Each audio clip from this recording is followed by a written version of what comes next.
आप सभी जानते हैं कि दीपावली और होली की तरह रक्षाबंधन का त्यौहार भी हमारे देश का एक महत्वपूर्ण त्यौहार है और वह सावन की पूर्णिमा को मनाया जाता है, जिस दिन सभी बहनें अपने भाई की दीर्घायु एवं मंगलमय जीवन की कामना करती हैं, भगवान का पूजन भी करती हैं। मित्रों, किसी समय की बात है कि एक गांव में एक किसान रहा करता था जिसके 3 बेटे और 3 बहुएं थीं, जिनमें से सबसे छोटी बहू बहुत धर्मनिष्ठ थी, सदाचारी थी और सदैव भगवान श्री कृष्ण की पूजा में लीन रहती थी और घर का सारा काम भी स्वयं करती थी।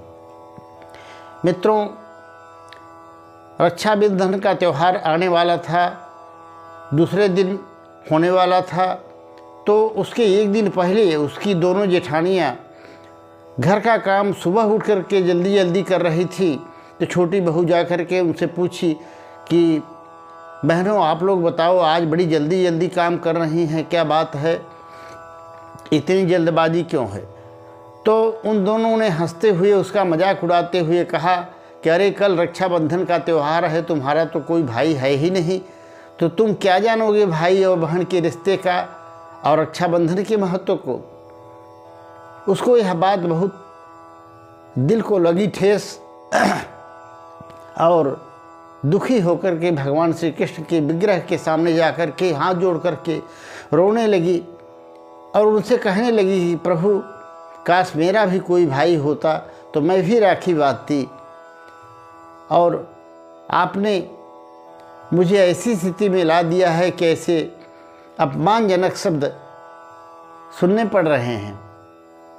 इतना कह करके वह मायूस होकर के अपने कमरे में चली गई और फूट फूट कर रोने लगी कि मैं कितनी अभागिन हूँ कि माँ बाप थे, वे भी काल कलवित हो गए, उनकी मृत्यु हो गई और मेरा कोई भाई तो है नहीं, मैं किसको रक्षा बांधूंगी। यही सोच विचार कर रही थी। दूसरा दिन हुआ तो दोनों उसकी जेठानियाँ तो मायके चली गई अपने अपने भाइयों को राखी बांधने। तभी एक 17-18 वर्ष का बहुत ही सुंदर युवक आया उस किसान के पास और उस किसान से कहने लगा कि आपकी छोटी बहू जो है वो मेरी बहन है, दूर के रिश्ते की बहन है, उसका पति भी वहीं पर था। उसने कहा, मैंने तो कभी सुना नहीं, जाना नहीं, उसका कोई भाई नहीं, आप कैसे हो? तब उस युवक ने उसके मायके के सभी रिश्तेदारों के ऐसे ऐसे प्रमाण दिए और सबका नाम बताया कि वो लोग दोनों प्रभावित हो गए, किसान और उसका बेटा, और दोनों राजी हो गए अपने बहू को उसके साथ भेजने के लिए। उसने कहा, मैं अपनी बहन को ले जाऊंगा और राखी बंधवाऊंगा। तब उस किसान का जो बेटा था, छोटी बहू का पति, उसके मन में कुछ शंका थी।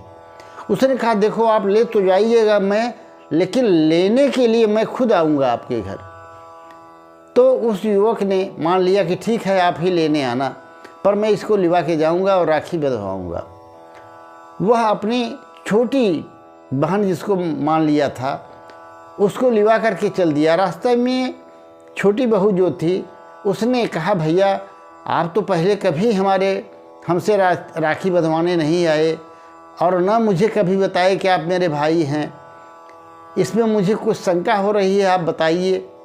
उसने कहा, बहन देखो, मैं मजबूरी में बहुत दूर शहर चला गया था कमाने के लिए बचपन से ही, और समय नहीं मिला जिससे मैं नहीं आ सका। अब छुट्टी मिली है तो आया हूँ, तुमसे राखी जरूर बंधवाऊँगा। वह लेकर के एक ऐसे स्थान पर पहुँचता है जहाँ की उसने देखा कि एक बहुत सुंदर महल खड़ा है राजाओं की तरह, दास दासियाँ हैं, सेवक सेविकाएँ हैं और पूरा राजसी ठाट बाट है। घर में गया, उसकी भाभी ने उसका बहुत स्वागत किया, भोजन कराया, उसके सारी स्वागत किया। और उसी दिन रक्षाबंधन का त्यौहार था, तो वह भाई अपने बहन से राखी बंधवाया, उसने बड़े प्रेम पूर्वक राखी बांधी। इस तरह से मित्रों कुछ दिन बीत गए तो उसका पति वादे के अनुसार अपनी पत्नी को लेने वहाँ पर आया। उसका भी बहुत अच्छा स्वागत किया और जब उसने देखा कि यह तो बड़ा राजसी ठाट बाट है, यहाँ पर ये तो बिल्कुल राजकुमार की तरह लग रहा है, इसके तो बड़े ठाट बाट हैं, वह देखकर कई अचंभित रह गया कि यह मेरी पत्नी क्या कैसा भाई है, इसके पास तो बहुत धन दौलत है। स्वागत करने के बाद उन दोनों ने पति पत्नी जो थे, जिनको बहन बनाया था, उसको विदाई के समय खूब सोने चांदी हीरे मोती जवाहरात दे करके विदा किया। अच्छे अच्छे गहने कपड़े दिए, लेकर के पति पत्नी चले वहाँ से। और रास्ते में जब आए तो थोड़ी दूर चलने के बाद उसके पति ने कहा, अरे भूल से मेरा जूता तो वहीं पर छूट गया।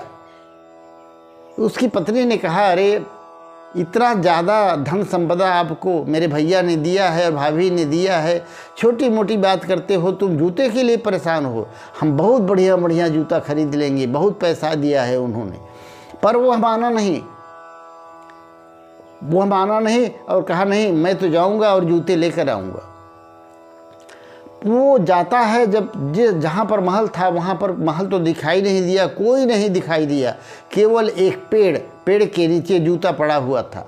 जूते को उसने पहन लिया और वापस आया तो रास्ते में अपनी पत्नी को मारने पीटने लगा कि मुझे तो पहले ही शंका थी, तुम्हारा कोई भाई नहीं था, ये तो झूठ मूठ का तुम्हारा भाई बना।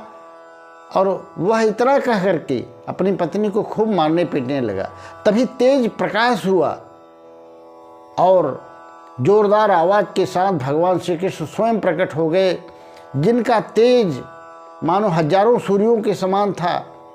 दोनों ने देखा तो भगवान श्री कृष्ण ने कहा, ये मेरी बहन है, मैंने इसको बहन माना है, हमेशा मुझे राखी बांधती आई है और आगे भी बांधती रहेगी। तुम इस पर आज के बाद कोई जुल्म अत्याचार नहीं करोगे, ये मेरी बहन है। और भगवान श्री कृष्ण को देखते ही दोनों पति पत्नी उनके चरणों में गिर गए और प्रणाम किए और बोले, भगवान हमारा जीवन धन्य हो गया, आज आप इस रूप में हम लोगों को दर्शन दिए, हम धन्य हो गए, हमारा जीवन कृतार्थ हो गया।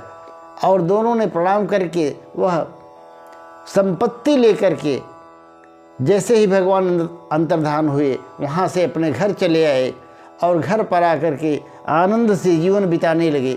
मित्रों, इस कहानी से ये शिक्षा मिलती है कि जिसका कोई नहीं होता है उसका भगवान होते हैं। हाँ, यदि वह सच्चे मन से भगवान को याद करे, उनके सामने अपना बन करके 2 बूंद आंसू गिराए और तब उनसे जो कुछ भी मनोकामना चाहे पूर्ण करवा सकता है। भगवान अपने भक्त के लिए सदैव तत्पर रहते हैं। वीडियो अच्छी लगी है तो मित्रों लाइक सब्सक्राइब करके और कमेंट में जय श्री कृष्ण राधे राधे अवश्य लिख दीजिएगा।